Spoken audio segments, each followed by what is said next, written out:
dengan alamat pemilu2024.kpu.go.id yang beralamat server di Xinjiang, Taobao, China itu. Ini yang beroperasi, itu bukan Sirekap. Silahkan cek di Sirekap, itu namanya alamatnya di sirekapweb.kpu.go.id. Itu tidak berfungsi dan itulah yang beralamat di Singapura. Masuknya suara itu diatur. Sudah masuk tapi belum masuk ke rekap. Kenapa? Dia mempertahankan yang 02 tinggi dulu, dimasukkan dulu. Lalu yang 01 atau 03 ini ditahan dulu. Angka 1 TPS itu bisa menambahkan angka pada 02 136.118. KPU jelas terlibat, iya.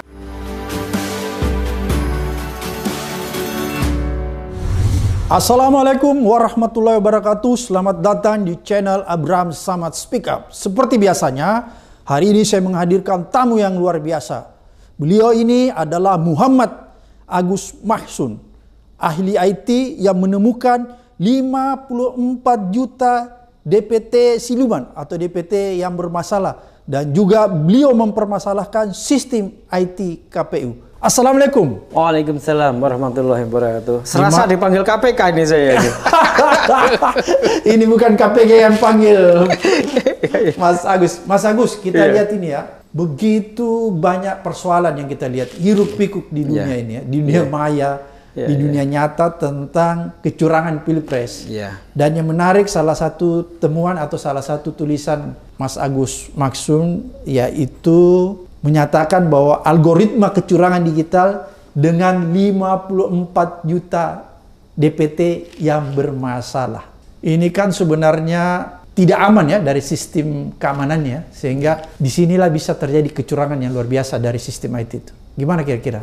Iya, Bang Abraham Samad. Terima kasih ini diundang di Speak Up ini. Jadi bisa speak up ya. Oke. Yang saya mau speak up itu algoritma itu sebenarnya algoritma tahun 2019. 2019. Ya, itu saya presentasikan di KPU 14 April 2019, 3 hari sebelum Pilpres. Jadi saya datang bersama Pak Hashim adiknya Pak Prabowo ya. Pak Agus Mahsun ini dulu tim IT Prabowo Sandi ya? Iya, gitu ya. Menarik nih ya. Silakan lanjutkan. Ya, jadi waktu itu kalau sekarang 54 juta, waktu itu 17,5 juta. Nah, 17,5 juta itu saya menemukan DPT dengan kode-kode khusus. Ada di tanggal lahirnya itu dan itu terkumpul di 19.400 TPS dan saya sudah cek itu kebanyakan adalah DPT di mana tidak ada orangnya. Nah, itu nanti ceritanya panjang. Nah, waktu itu kita minta supaya dihapus karena kalau tidak saya katakan maka algoritmanya itu akan begini. Saya presentasikan di depan KPU. Pak KPU, kalau ini tidak Anda hapus dan 17,5 juta DPT ini menghasilkan surat suara dan kita tidak tahu sekarang berada di mana, beredar, maka yang terjadi adalah nanti akan ada klaim kemenangan melalui quick count. Lalu kemudian situng itu akan menghasilkan suara hitungan itu sama dengan quick count. Lalu kemudian lapangannya itu nggak sama antara quick count sama situng yang waktu itu nggak akan sama. Nah, 17,5 juta inilah beredar di mana nanti dia akan menyesuaikan masuk kepada kotak suara melalui hitung manual berjenjang. Nah, 17,5 juta itu ada kode-kodenya. Jadi misalnya dia untuk menang itu dia butuh 10 juta, maka dia tinggal query tarik 10 juta. Maka dia tinggal 10 juta itu ada alamatnya di TPS mana. Surat suara itu udah dicoblos-coblos dengan konfigurasi ini ada di satu kotak suara. Tinggal kotak suara itu dioperasi selama 1 bulan, kan waktunya 1 bulan. Jadi itu penyesuaian. Nah, yang sekarang ini lebih parah. Karena bukan 17,5 juta, tapi ada 54 juta. DPT ya. Ya, tetapi 54 juta itu KPU kali ini tidak menyertakan NIK, KK, dan tanggal lahir. Sehingga kode-kode yang saya temukan itu udah nggak ada lagi. Disembunyikan oleh KPU. Disembunyikan kodenya. Kodenya masih ada, saya yakin masih ada, tapi disembunyikan. Karena kan udah kita bongkar tuh di 2019. Nah, maka kemudian sebenarnya saya meminta kepada KPU 54 juta itu tolong ini divalidasi dan diverifikasi. Ini ada bermasalah. Masalahnya adalah satu, usia di bawah 17 tahun. itu ada 16 tahun, ada 14 tahun, ada 4 tahun, ada 0 tahun. Nah, lalu kemudian orang usianya di atas 100 tahun, tapi ada sampai 1030 tahun. Iya.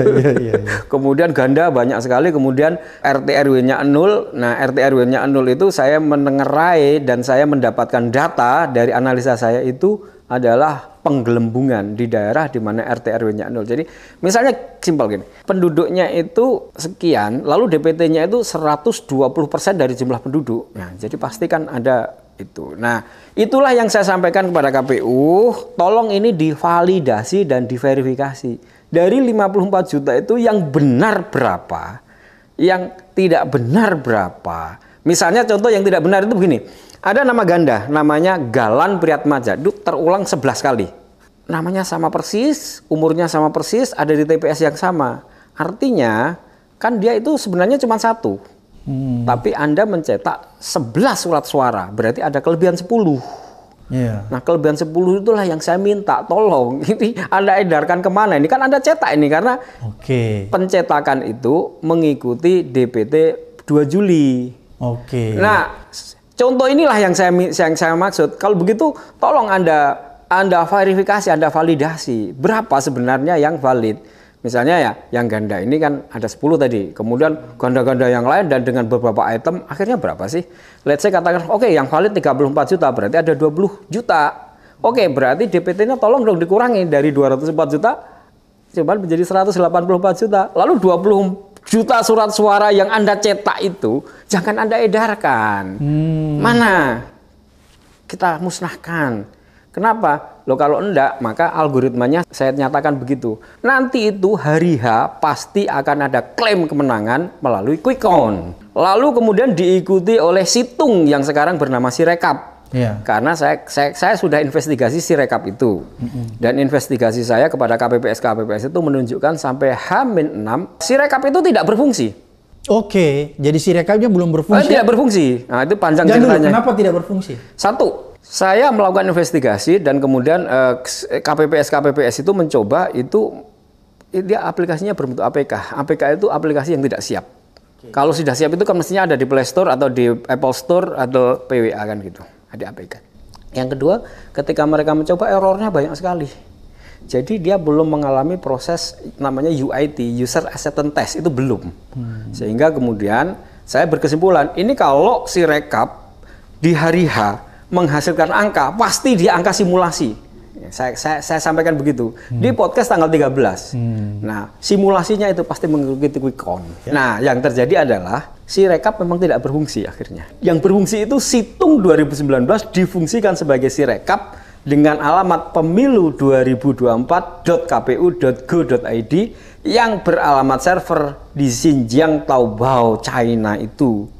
Jadi ini yang beroperasi itu bukan Sirekap tapi situng 2019. Tapi orang kemudian menyebutnya Sirekap. Kalau mau tahu silakan cek di Sirekap, itu namanya alamatnya di sirekapweb.kpu.go.id. Itu tidak berfungsi dan itulah yang beralamat di Singapura. Yang servernya ada di Alibaba juga Singapura tapi data centernya. Tapi yang situng difungsikan sebagai Sirekap beralamat di pemilu2024.kpu.go.id, itulah yang berfungsi. Yang itu beralamat di China itu, di Taobao, perusahaan yang namanya Taobao. Itu anak perusahaan grupnya Alibaba, miliknya Jack Ma. Nah, kita kan tahu Jack Ma itu direkrut oleh Pak Jokowi sebagai penasihat e-commerce. Saya kira kita semua tahu kan gitu. Nah, ini kan yang menggegerkan juga ini. Oh, kenapa kok bisa pakai server yang ada di China? Padahal ada peraturan kalau webnya pemerintah ya, atau BUMN atau lembaga-lembaga negara itu nggak boleh, harus di Indonesia. Karena di Indonesia juga sudah ada data center dan cloud service yang kelasnya itu sudah kelas tertinggi dunia, sekelas Google lah, namanya Tier 4. Jadi sudah sangat memadai, nggak ada alasan dia menggunakan di sana gitu. Itu. Jadi kalau menurut Bung Maksum, apa sebabnya sehingga dia menggunakan server di Cina? Satu, kemungkinan karena algoritma di situ. Algoritma di situ tadi kan ada quick count. Lalu di sini ada Sirekap. Nah, Sirekap ini harus ada sebuah software atau ada sebuah baris kode atau ada sebuah semacam script gitu ya, kalau orang IT menyebut, yang di situ bisa digunakan untuk melakukan otak-atik angka. Sehingga otak-atik angka ini itu kemudian akan sama dengan quick count. Jadi quick count-nya misalnya 57, 58. Maka si rekap ini akan menghasilkan berapapun angka masuk, itu kemudian akan menghasilkan persentase sama. Jadi misalnya ini menjelaskan misalnya desainnya itu harusnya KPU itu dia mengunci setiap TPS itu 306. Kenapa? Karena kan aturan di Undang-Undang 7 tahun 2017 dan PKPU itu kan satu TPS maksimal 300, DPT-nya plus 2% berarti 306. Artinya seharusnya dia memberitahukan kepada developer, itu kamu kunci itu 306 gitu kan. Sehingga kemudian tidak akan ada orang yang bisa memasukkan angka melebihi itu. Itu harus menjadi syarat utama karena ini bagian dari undang-undang. Lalu untuk kemudian bisa sama dengan quick count itu, maka kemudian ini tidak dikunci. Nah, itulah yang kami waktu itu saya atas nama Timnas, Direktorat Pengamanan dan Pengawalan itu datang supaya ini dikalibrasi. Kalibrasi itu sebenarnya kayak timbangan di pasar itu di tera gitu loh. Kita coba sih nimbang. Kita coba sih entry 10 TPS. Gimana? Hitungannya bener nggak? Kita coba TPS itu kita entry melebihi 306, bisa apa enggak? Nah, itu kan ditolak. Nah, sekarang kenapa kok di Cina? Ya, pertama mungkin memberikan keleluasaan kepada intruder untuk masuk. Jadi Bung Refli Harun menyebutnya sebagai invited intruder atau penyusup yang diundang, yang diizinkan masuk. Sehingga dia leluasa mengotak-atik data. Dan otak-atik datanya itu terbukti TPS itu bisa melampaui 306 itu. Kita temukan banyak angka dan itu tadi saya menemukan angka satu TPS itu bisa menambahkan angka pada 02 itu 136.118. 136.118 itu ditambahkan pada 02. Artinya itu akan menambahkan persentase ya pada 02 itu tinggi sekali kan? Tinggi sekali, dan itu berarti untuk apa? Untuk mendukung sama seperti quick count kan gitu. Jadi artinya, dan itu terjadi di tanggal 15. Kita nggak tahu catatnya masuknya tanggal 14 kali ya. Nah, tapi saya melihatnya itu mencatatnya di tanggal 15 melihatnya. Ya simpel aja, kalau berarti algoritma itu sebenarnya berarti 02 itu ketinggalan mestinya. Iya kan? Untuk kemudian dia bisa mengejar sampai setinggi itu, maka si algoritma robot atau script atau apa software yang dipasang di dalamnya itu menghasilkan angka 136.118 hanya untuk satu TPS kan gitu.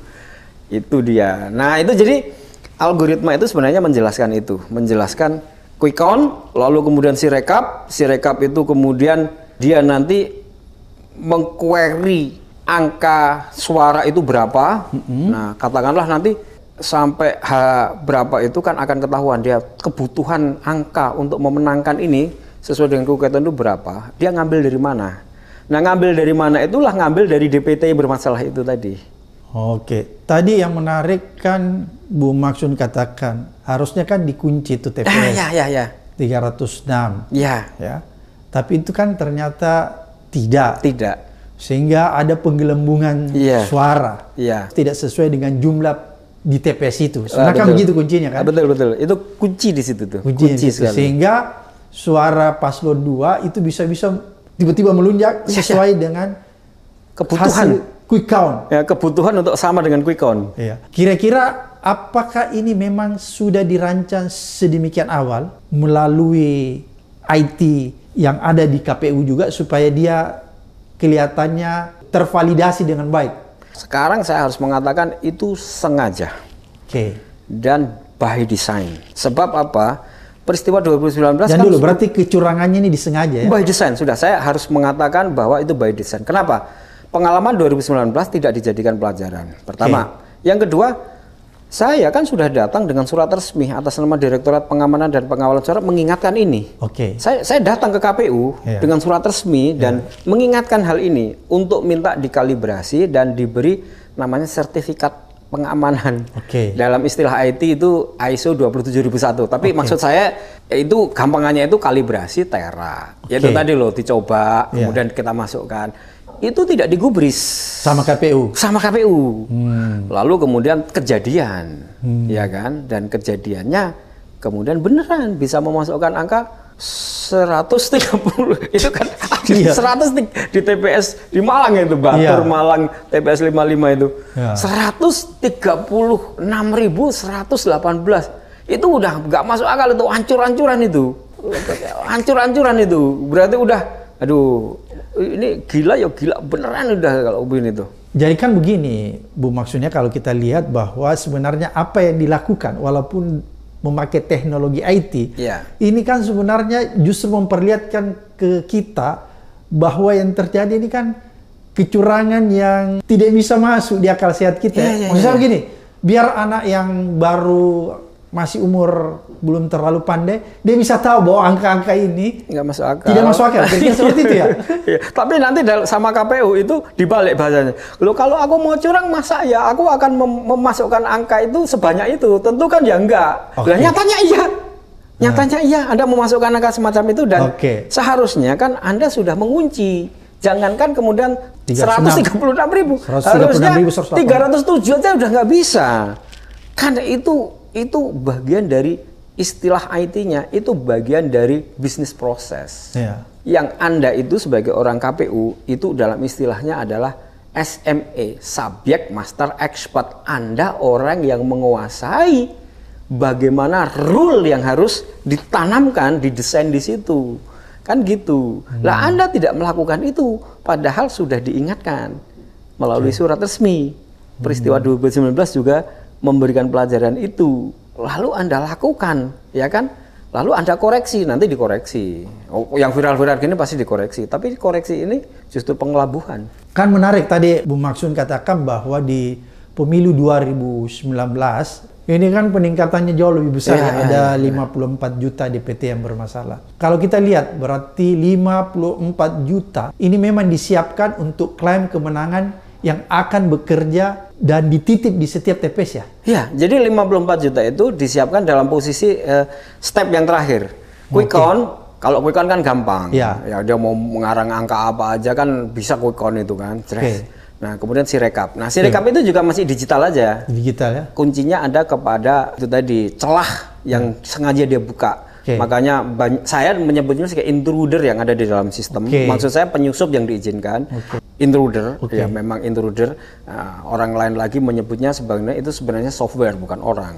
Software ini misalnya sudah disetting, pokoknya hasilnya seperti itu. Ketika kemudian suara yang lain 01, 03 itu masuk, akan merubah komposisi persentase, maka dia otomatis akan menghasilkan angka itu kemudian masuk kepada satu TPS yang nampaknya kurang rapih. Sehingga bisa masuk ke dalam satu TPS sampai 136.000 itu lah. 136.000 ya? Ya gitu. Jadi memang kelihatannya kejahatan itu tidak pernah selesai dengan sempurna. Selalu ada hal yang ditinggalkan sehingga orang bisa melihat bahwa ternyata itu kecurangan yang luar biasa. Kalau kita lihat kan hasil dari TPS itu kan kemudian dimasukkan ke Sirekap ya. Kan begitu perjalanannya. Iya, betul. Tapi kemudian itu juga di Sirekap ada masalah. Iya. Masalahnya ya pertama itu tadi, celah itu tadi. Celahnya yang tidak dikunci itu sehingga kemudian terjadi peluang adanya angka melampaui itu yang kemudian diakui oleh ketua KPU terjadi kesalahan. Nah, ini berarti pengakuan sudah. Nah, tapi pengakuannya tidak tulus, tricky. Apa yang dikatakan oleh ketua KPU dan ini saya kira publik harus tahu, dia menyalahkan namanya OCR, kamera yang disebut sebagai optic character recognition. Kamera pembaca karakter, membaca angka-angka gitu. Sehingga kemudian dia mengatakan itu bukan kami yang salah, bukan admin kami yang salah itu adalah kamera membaca, lalu mungkin angkanya nggak jelas, selalu menghasilkan angka 136.000. Ini kebohongan yang luar biasa. Gampang mengatakan kebohongannya. Kalau Anda mengunci Sirekap tadi itu di TPS 306, maka berapapun angka yang dihasilkan oleh OCR, kalau salah, mau 1 juta, mau 400, nggak akan masuk. Nggak akan masuk kan? Nyatanya masuk. Dan masuknya kebanyakan terpola gitu loh. Jadi Anda nggak bisa menyalahkan kamera OCR. Saya pernah diundang kepada perguruan tinggi ya, forum guru besar. Ngamuk-ngamuk itu forum guru besar. Loh, OCR itu sudah lama kita pakai. Akurasinya tinggi. UMPTN itu pakai OMR, OCR. Udah biasa kita pakai. Nggak ada kesalahan seperti KPU yang lakukan ini kan gitu. Dan itu bukan OCR, bukan AMR. Anda itu benar-benar tidak minta maaf itu. Anda mengelabui ketua KPU itu. Nah, seolah-olah yang disalahkan kamera atau teknologi. Padahal di desainnya Anda memang membuat celah untuk angka yang dihasilkan oleh software itu besar itu masuk. Lalu kemudian Anda menyalahkan kamera OCR kan gitu. Oke, kalau begitu Bu Maksud ingin katakan bahwa kalau kita lihat dari kronologi ya, modus terjadinya kecurangan baik di dalam sistem IT ini bisa disimpulkan bahwa sebenarnya kecurangan ini dilakukan oleh KPU sendiri ya? Ya, kesengajaan. Ya, mungkin bukan sendirilah KPU sendiri. Oh, bukan sendiri. KPU jelas terlibat, iya, karena dalam proses desain aplikasi itu dia disebut sebagai SME, Subject Master Expert. Narasumber dari developer mendevelop aplikasinya itu KPU. Kan dia tanya, oke KPU, aku mendesain aplikasi seperti yang kamu mau. Kamu mau aplikasi itu seperti apa? Kan sumbernya KPU. Ya. Jadi dia pasti terlibat. Nah, nanti mestinya si developer itu harusnya dipanggil ke sini, ditanya, waktu kamu mendevelop itu di briefing apa sih? Kan gitu loh ya. Iya kan? Harusnya kan begitu. Berarti developernya memang udah di briefing ya, bahwa kamu buat semacam seperti begini supaya memang bisa dikondisikan seperti gitu kira-kira ya. Itu yang mesti ditanya. Bisa jadi juga begini, si developernya sebenarnya tidak di briefing itu. Tetapi setelah kemudian aplikasinya jadi, kemudian kan dia memasukkan developer lain sebagai intruder tadi, kemudian memasukkan dia buat backdoor atau bisa juga. Makanya belum tentu juga si developernya bersalah. Tapi yang jelas KPU-nya yang bersalah. Jelas pasti. Itu curang ya? Oh iya, udah pasti. Itu udah pasti KPU-nya. Tanpa ada izin dari KPU, tidak mungkin ada itu tadi software atau intruder atau invited intruder untuk bisa melakukan TAD. Tanpa itu. Kalau dia membuat namanya ISO 27001 saja sudah aman, nggak mungkin ada itu tadi. Ini kan yang menarik ya, Ketua KPU itu mengenai dugaan ketidaksesuaian dalam sistem tabulasinya ya. Sehingga kalau kita lihat pengalian dari isu dugaan adanya algoritma di Sirekap agar hasilnya selalu sama dengan quick count seperti begitu ya. Nah itu yang tadi saya sebut sebagai tricky. Atau seolah-olah minta maaf, tapi sebenarnya dia sedang membangun opini kesalahan itu tidak dilakukan oleh by design, tapi dilakukan oleh kamera yang disebut OCR, OMR itu. Padahal mudah sekali dijelaskan. Itu by design.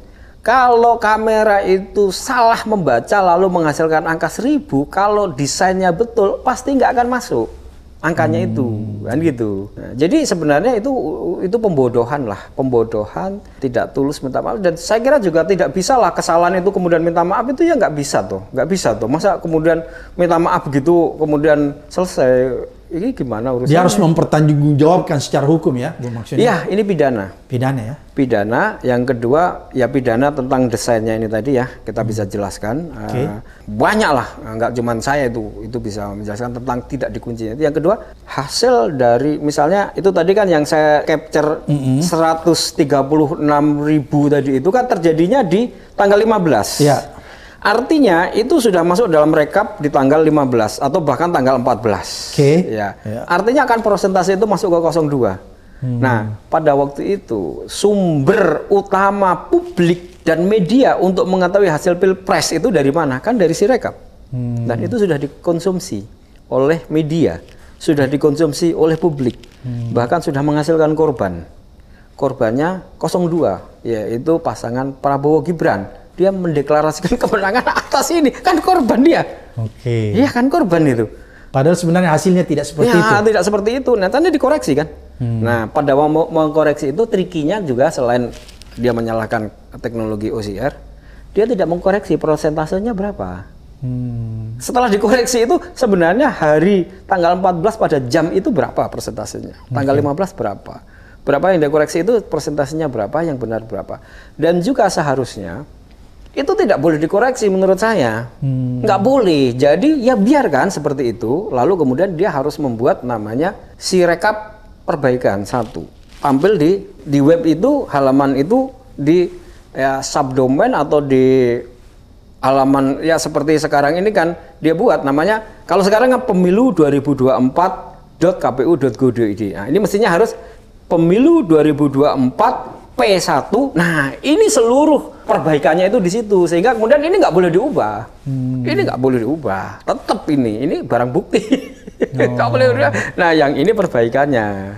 Oke. Ya, harusnya begitu. Terus menurut Bung Maksud, selain itu modus lain terjadinya kecurangan dari segi IT ini seperti apa lagi? Nah, selain yang itu tadi, dia juga, ini saya juga punya tim seorang auditor. Wah, dia sangat cermat sekali. Apa yang dia report kepada saya itu adalah masuknya suara itu diatur. Masuknya sudah masuk, tapi belum masuk ke rekap. Nah, kenapa? Dia mempertahankan yang 02 tinggi dulu, dimasukkan dulu. Lalu yang 01 atau 03 ini ditahan dulu. Sehingga muncul rekap. Misalnya begini, ada satu desa di Kecamatan Bambang Lipuro, Bantul, itu 41 TPS. Data masuk itu baru 21, tapi rekapnya sudah 30. Jadi ada 9 masih kosong, tapi di hasil rekapnya sudah ada. Itu satu contoh. Jadi mengatur entry-nya data.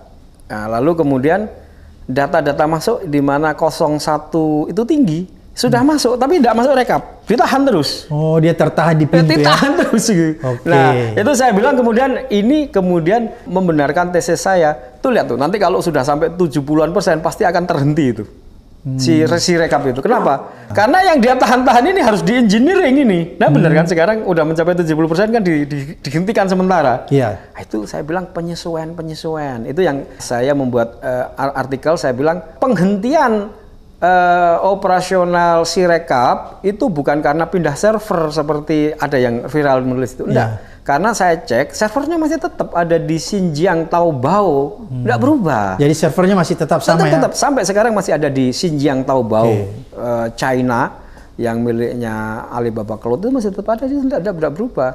Saya lebih mengkhawatirkan itu adalah penyesuaian dari report tim auditor yang saya punya itu detail sekali. Dia itu mencatat masuknya jam berapa, menit ke berapa, kemudian masuk ke rekapnya untuk jadi si rekap menjadi rekap muncul angkanya itu berapa hari kemudian jam berapa dan TPS yang mana. Nah, TPS yang mana itu yang 02-nya tinggi atau untuk menyesuaikan itu gitu loh. Nah, jadi selain pola di mana kemudian dia menambah-nambah di luar kewajaran, mengatur juga. Nah, sekarang pada posisi 70% agak lambat karena terjadi proses penyesuaian yang juga selain penyesuaian digital sedang terjadi proses penyesuaian di lapangan di mana 54 juta DPT tadi yang tidak terverifikasi tadi kita nggak tahu menghasilkan berapa puluh juta surat suara beredar di luar TPS dan itulah sekarang proses masuk ke hitung manual berjenjang itu. Maka sekarang kita lihat hari-hari ini kita menerima video banyak sekali terjadi pertengkaran antara penjaga-penjaga kotak suara itu dengan entah siapa gitu ya, yang bertengkar karena kemudian suaranya berubah-ubah, kotaknya hasilnya rekapnya berubah-ubah gitu. Itu banyak sekali itu terjadi di Lombok, terjadi di Kertosono, terjadi di mana reportnya banyak sekali. Nah, itu proses penyesuaian memanfaatkan itu tadi hasil dari 54 juta yang kita tidak tahu berapa. Nah, itu kan menghasilkan surat suara yang itu kan ada di luar TPS itu. Nah, sekarang proses masuk. Jadi siluman ya itu tadi. Iya, siluman. Jadi itu proses masuknya gini. Dari report jangan dulu, DPT 54 juta itu sebenarnya memang sengaja diciptakan ya? Sengaja diciptakan. Lalu kodenya ditutup. Makanya itu DPT tidak ada NIK, tidak KK, tidak ada tanggal lahir. Ini sengaja diciptakan untuk melakukan manipulasi suara. Iya, untuk penyesuaian akhir di lapangan ini. Quick count, sirekap, ini urusan digital itu tadi udah kebongkar kan gitu. 2019 sebenarnya juga sudah kebongkar, tetapi kan kita menganggap itu kesalahan-kesalahan input kan gitu. Nah, tapi di tahun 2024 ini banyak sekali sehingga kemudian orang itu bisa menemukan pola. Nah, jadi kan pola yang algoritma yang saya buat itu sekarang ditemukan oleh banyak sekali orang. Bahkan emak-emak juga menemukan, kemudian membuat pola. Kenapa? Karena kan dia temukan ini terus kemudian dia tabelkan. Setelah ditabelkan kemudian dia punya satu pola kan. Polanya begini. Nah, kembali kepada polanya akhirnya sama, yaitu mempertahankan hasilnya sama dengan quick count lah, kira-kira gitulah polanya itu. Berarti didesain ya sejak dari awal. Ya, didesain. Terus bentuk kecurangan yang lainnya lagi yang menggunakan sistem teknologi, kalau menurut Bung Maksud, apalagi itu? Ya, saya kira itulah intinya di situ, di mana kemudian teknologi ini dijadikan sebagai alat untuk kemudian, kan gini, satu-satunya cara informasi untuk mengetahui hasil pilpres sekarang kan Sirekap, ya kan? Suka apa nggak suka? Suka nggak suka, kita udah tahu bahwa itu salah, itu adalah Sirekap. Yang hitung manual berjenjang kan belum keluar hasilnya, nggak bisa di refer, nggak bisa dibaca, nggak bisa diketahui. Jadi ini, nah ini adalah hoax atau disinformasi atau apa ya, yang menghasilkan sebuah informasi ini itu ditampilkan oleh sebuah lembaga resmi negara namanya KPU dan dikutip, di-refer oleh orang per orang, media baik nasional maupun internasional, mau nggak mau tetap menggunakan itu. Coba lihat perdebatan orang-orang itu kan selalu merefer ke situ. Wah, ini sudah 70% walaupun terjadi. Yang kedua, nanti penyempurnaannya adalah yang satu TPS itu 136.000, yang macam-macam itu kan pada akhirnya itu kan dikoreksi. Nah, pengoreksian itu normalisasi. Normalisasinya apa? 136.000 itu dibagi ke dalam TPS yang banyak. Pada waktu dia mengkoreksi itu sebenarnya tidak menghapus itu, tapi tetap mempertahankan angkanya sehingga kemudian terbagi ke dalam TPS, mungkin TPS yang di sebelah sana ketambahan 10, ketambahan 10. Akhirnya kemudian semuanya merata karena kan tidak semua TPS itu pasti datang. Ya, makanya ketemulah angka 136 itu nanti. Jadi TPS-nya yang ditambahkan. Iya. Angkanya tetap. Angkanya tetap dibagi-bagi masuk ke TPS mana, ke sana 10, ke sana 10. Misalnya gini, TPS itu kan misalnya ada DPT itu 300. Kan nggak semua 300 datang. Paling 250 maksimal. Kan masih ada 50. Nah, itu kan kemudian masih bisa ditambah 20 atau 30 dan 136 itu dia bagi lagi sekarang. Jadi itu finalisasi nanti. Jadi akhirnya nanti hasil akhir itu nggak ada yang aneh, nggak akan ada lagi angka di atas 306, nggak ada karena udah terbagi. Tapi yang anehnya kita melihat bahwa partisipasi di setiap TPS 100%. Nah, itu kan begitu kan? Nanti kan aneh kan? Nanti akan atau melebihi 100%. Ya mendekati 100%. Tapi begini, nanti akan terjadi keanehan gini. Untuk partisipasi Pilpres tinggi sekali, untuk Pileg itu bisa selisih antara sampai 6 juta 10 juta gitu. Gitu. Nah, yang kita lihat ini nanti bagaimana tuh selisih antara Pilpres sama Pileg. Nah, itu selisihnya akan tinggi itu nanti.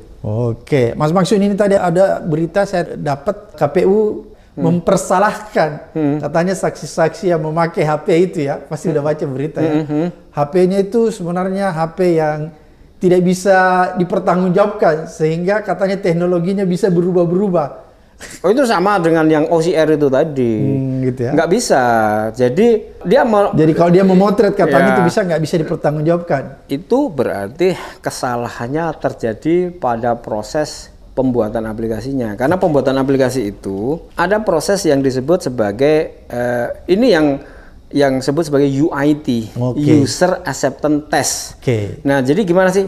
Gini, itu makanya saya heran dengan Ketua Bawaslu yang membela ini, padahal mestinya Bawaslu itu harusnya tahu dan melakukan tindakan ini, mengawasi aplikasi kamu itu udah beres atau belum, sudah dikalibrasi atau belum, apakah akan terjadi seperti situng 2000. Ini kan Bawaslu mestinya, bukan orang lain atau bahkan kami yang bersurat. Atau lagi dia tahu kami bersurat, kami keluar bertanya, itu kan Bawaslu tahu. Kan dia juga bertanya hal yang sama mestinya. Lalu dia tidak menanyakan itu. Lalu malah sekarang dia melakukan membelanya, ini aplikasi baru, error-error biasa, termasuk ini tadi. Itu tidak bisa ditolerir, kalimat ini sama sekali tidak bisa ditolerir. Kenapa? Karena ada step step aplikasi sebelum di launching itu gini, namanya alpha testing. Oke. Alpha testing itu dicoba oleh developer sendiri. Nah, mereka-mereka yang mendevelop itu. Oke. Itu berfungsi apa enggak sih? Kalau saya login, kalau saya memasukkan angka, berfungsi. Oke. Setelah itu di testing namanya beta testing. Beta testing itu melibatkan orang di luar developer, tapi terbatas. Kira-kira 100 orang gitu mencoba. Nah, pada saat percobaan itu pasti akan menemukan error atau orang menyebutnya sebagai bug. Nah, itu sebenarnya sedang mencari kalau aplikasi ini dipakai oleh HP Samsung model ini, Oppo model ini, Xiaomi model ini, model-model ini itu pasti akan menampilkan error. Nah, dia akan tahu karena model HP itu sekian banyak, maka error-error itu akan ditemukan dan lalu kemudian dia melakukan adjustment dalam aplikasi itu. Semua model HP itu kemudian dia register kalau ini nanti begini, gini. Nah, lalu ini baru namanya beta testing. Itu sudah mendapatkan jenis-jenis HP itu. Ini nanti akan dipakai model-model HP. Lalu kemudian yang terakhir itu namanya UAT, User Acceptance Test. Itu dites kepada nanti penggunanya itu kan KPPS. Nah, dia harus mendapatkan sampling dari 820.000 itu, let's say katakan 1.000. Itu di testing, seluruh men-testing aplikasi ini. Di situ dia akan mendapatkan error dan bug. Salah satu error dan bug itu adalah jenis HP apa yang kamu pakai sehingga kemudian tidak berfungsi optimal. Dia mereport HP saya ini, maka developer kemudian mencari model itu dan kemudian di-adjust sehingga berfungsi optimal. Kalau sekarang dia ngomong gitu lagi, ya ini berarti proses tidak dilalui. Dan itu artinya berarti ya tidak proper. Tidak proper. Seharusnya kan Bawaslu cukup tegas ya. Ya harusnya Bawaslu itu yang bertanya itu, bukan orang lain harusnya kan. Kenapa kira-kira sampai Bawaslu tidak melakukan itu? Ya Bawaslu sama KPU satu paket. Oke, berarti satu paket aja ini. Saya udah bilang begitu. Kenapa saya ngalamin ini sekarang ya? Saya ngalamin. Satu paket kecurangan. Satu paket kecurangan, saling mendukung, saling apa itu namanya, saling melindungi. Jadi satu paket pelaku kecurangan ini adalah iya sudah KPU dan Bawaslu ya? Ya sudah satu paket ini. Ya dalam kasus ini kenapa ketua Bawaslu malah jadi juru bicara? Nah, saya pengen menantang itu ketua Bawaslu ketika ngomong begitu. Gimana ini fungsi Anda ini? Ya tentang soal ini yang pertama itu. Yang kedua ini soal 54 juta itu ini disidangkan di Semarang oleh Bawaslu. Lalu saya menjadi saksi di sana. Nah ini aneh ben ajaib Bang Samad begini. Perdebatan di sana itu adalah si KPU Jawa Tengah itu menduga ini bukan DPT 2 Juli tapi ini DPS masihan kan gitu. Sehingga kemudian dia menolak bahwa adanya ganda, adanya ini. Kalau DPT 2 Juli pasti udah bersih kan gitu. Lalu disidangkanlah di sana. Saya dihadirkan sebagai saksi. Nah, di dalam keterangan saya jelaskan bahwa itu adalah DPT 2 Juli. Ini DPT-nya saya bawa. Tapi dia berasumsi itu DPS. DPS. Lalu kemudian untuk membuktikan itu, maka saya minta waktu untuk menampilkan DPT 2 Juli yang saya terima dari KPU itu asli itu untuk saya tampilkan. Setuju. Nah, pada waktu proses saya mau menampilkan itu disabot sama ketua KPUD itu. Jadi kabel HDMI yang mestinya masuk ke saya diambil, ditampilkan data dari ketua KPUD. Lalu dia menampilkan data, saya suruh mengomentari. Ya kan gitu. Saya nggak mau komentar sebenarnya karena dia ingin mengatakan 500.000 DPT yang ditampilkan itu, yang dimasalahkan itu, dia tanya apakah ini DPT KPU, dia bilang kan gitu. Oh itu salinannya, saya bilang. Nah lalu dia bilang berarti ini bukan DPT salinan. Sebentar saya bilang salinan itu berasal dari DPT asli ini. Nah sekarang saya tampilkan dan itu nggak boleh. Lalu kemudian dibela oleh Bawaslu sebagai majelis hakim. Wah itu saya sudah langsung berkesimpulan, wah ini cari kebenaran, ini mencari pembenaran ini. Majelis hakim bagaimana ini? Saya mau tampilkan ini supaya clear masalahnya bahwa ini tuh DPT. Sampai akhir saya tidak boleh menampilkan itu. Sehingga sidang masih berasumsi bahwa itu adalah bukan DPT gitu loh. Gitu. Nah, lalu saya marah-marah betul. Kenapa? Loh, kan ini waktunya saya menampilkan gitu loh. Ini soal menjadi clear kan gitu. Itu terus-menerus ditolak. Nah, waktu kemudian keluar dari sidang itu, ketua KPUD-nya itu menemui saya, kita ngobrol-ngobrol, ya ini kan strategi, katanya begitu. Supaya kemudian itu nggak tampil kan gitu. Kalau tampil kan kemudian clear urusannya. Terbongkar. Iya. Ini kan badut-badutan betul gitu. Badut-badutan yang kalau begini kan, sidang-sidangnya ini sudah. Dan pada waktu saya mau menampilkan itu, yang paling keras menolak itu Bawaslu-nya.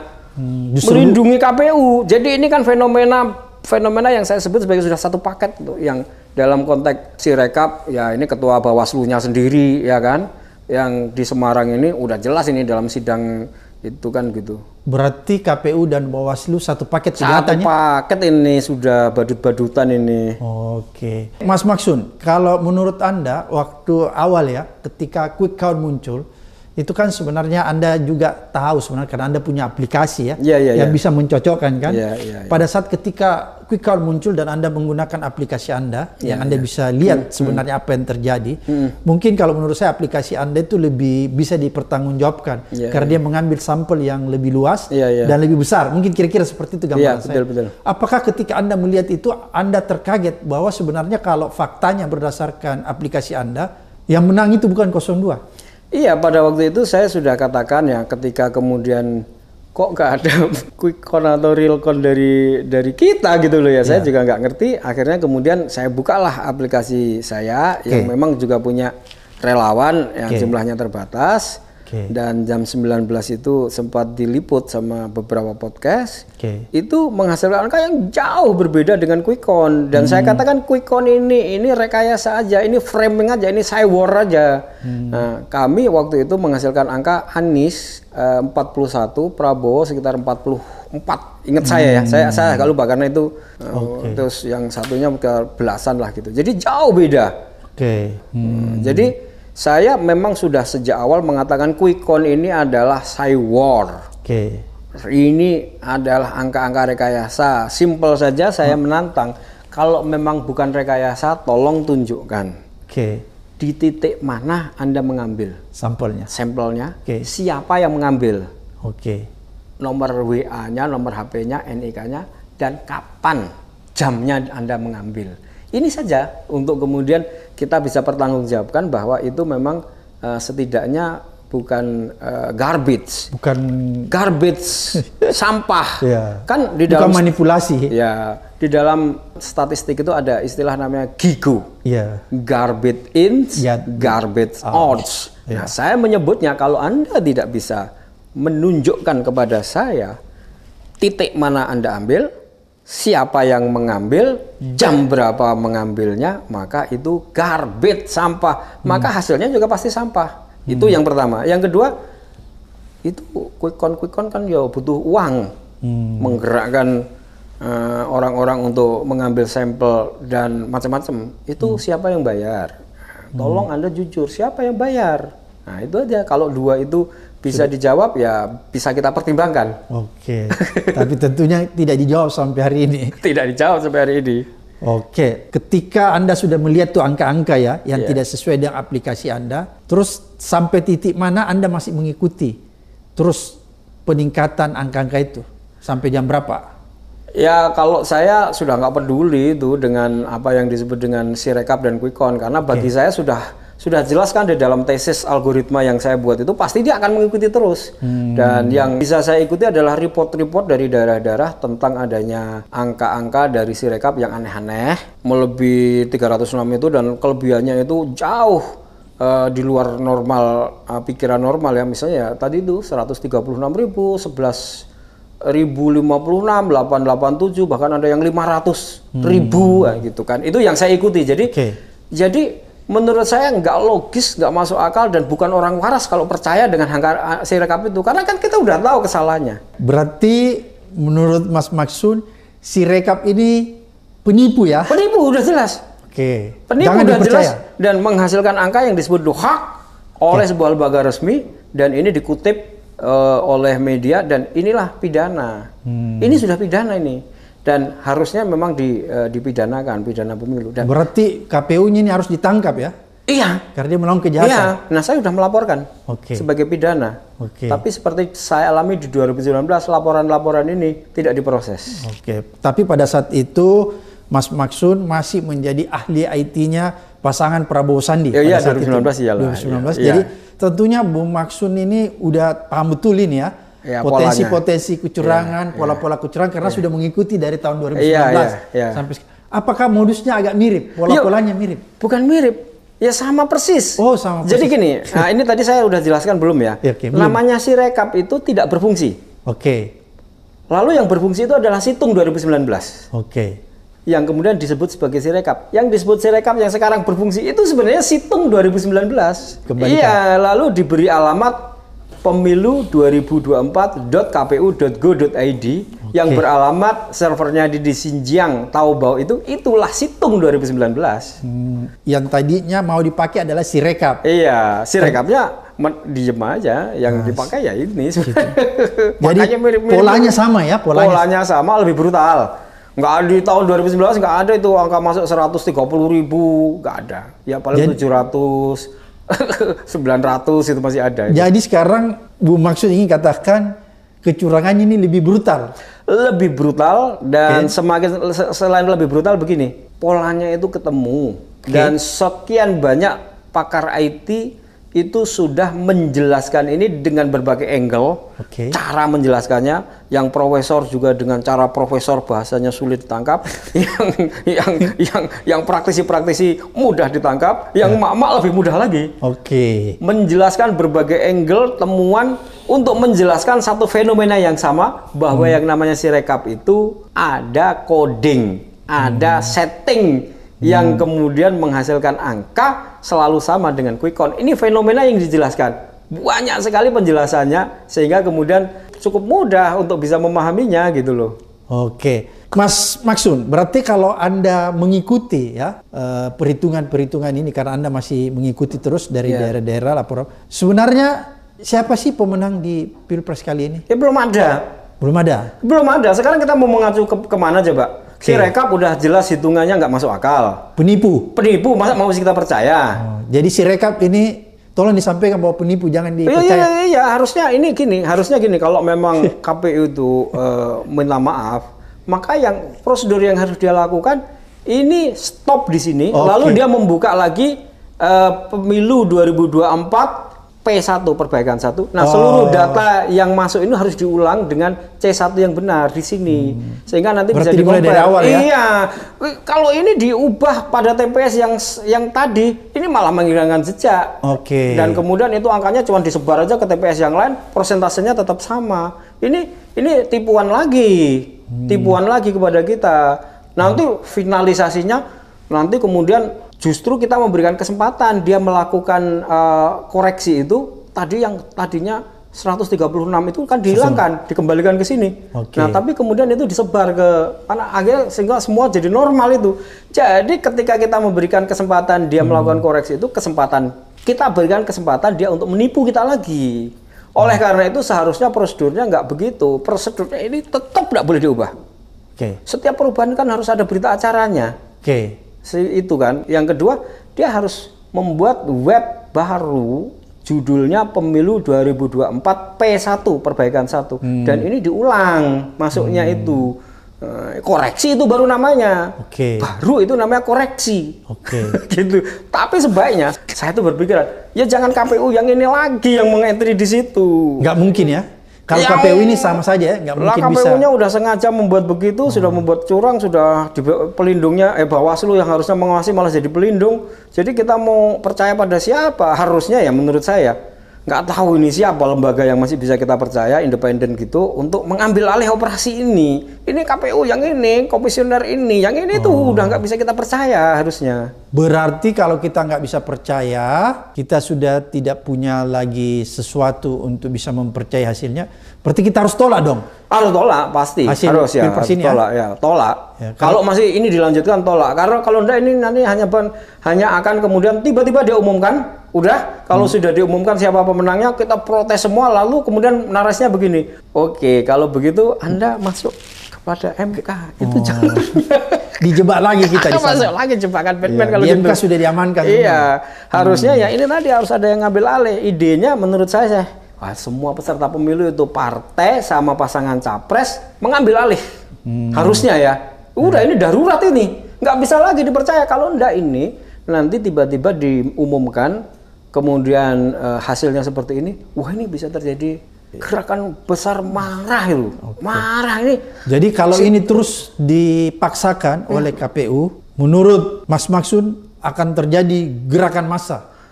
Nah, ini kan udah kita lihat tuh. Kiai ulama di Jawa Timur, kiai ulama di mana, pasangan mana, mana-mana sudah melakukan penolakan itu. konsolidasinya begitu dia umumkan, wah ini. Jadi itu makanya saya berharap ini jangan biarkan itu, ambil alih ini, ambil alih menurut saya yang paling kan nggak mungkin diambil alih. Berarti kalau nggak mungkin diambil alih, hampir tidak mungkin Bu, maksudnya saya katakan dalam kondisi seperti ini hampir tidak mungkin kita mengambil alih KPU ini.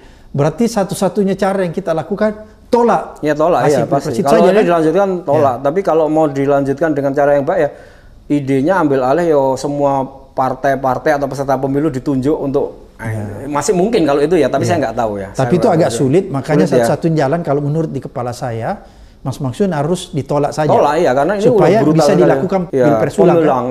Itu yang paling ideal ya. Menurut saya ya, karena gimana, satu suara itu dalam demokrasi itu nilainya jauh lebih tinggi dari uang berapapun. Karena bahkan prinsipnya gini ya, 50% plus 1 kalau nggak salah. Nah kalau misalnya nih, misal ada 2 pasangan, lalu kemudian ada 1 suara, kan tinggal jatuh ke kanan atau ke kiri. Ini 1 suara itu nilainya tinggi sekali. Berarti 1 suara di dalam perhitungan ini itu nilainya melebihi nilai uang. Iya kan? Ya, atau dalam prinsipnya itu one person, one value, one vote, atau one man, one vote lah gampangannya gitu kan, ya kan?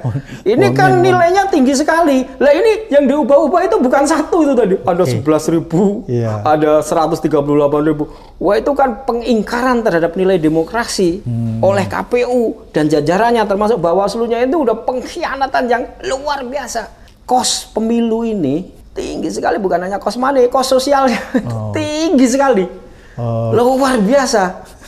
Kok bisa dia mengotak-atik angka itu gitu loh? Kan otak-atiknya sudah sengaja sekarang, udah nggak bisa lagi mengelak itu. Jadi ini sebenarnya sudah pidana yang luar biasa. Harusnya ya udah ditangkap itu KPU dan itunya, sehingga kemudian dipindahkan kepada orang yang bisa dipercaya. Terima kasih Bu Maksun atas informasi yang sangat berharga. Mudah-mudahan informasi yang Bu Maksun sampaikan ini membuat masyarakat tercerahkan, mendapatkan sebuah kebenaran sehingga mereka mau bergerak untuk melawan kecurangan Pilpres ini. Bukan sekedar melawan, tapi menghentikan kecurangan ini agar supaya kita menghasilkan Pilpres dan pemilu yang jujur dan adil. Sampai ketemu di episode berikutnya di Abraham Samad Speak Up.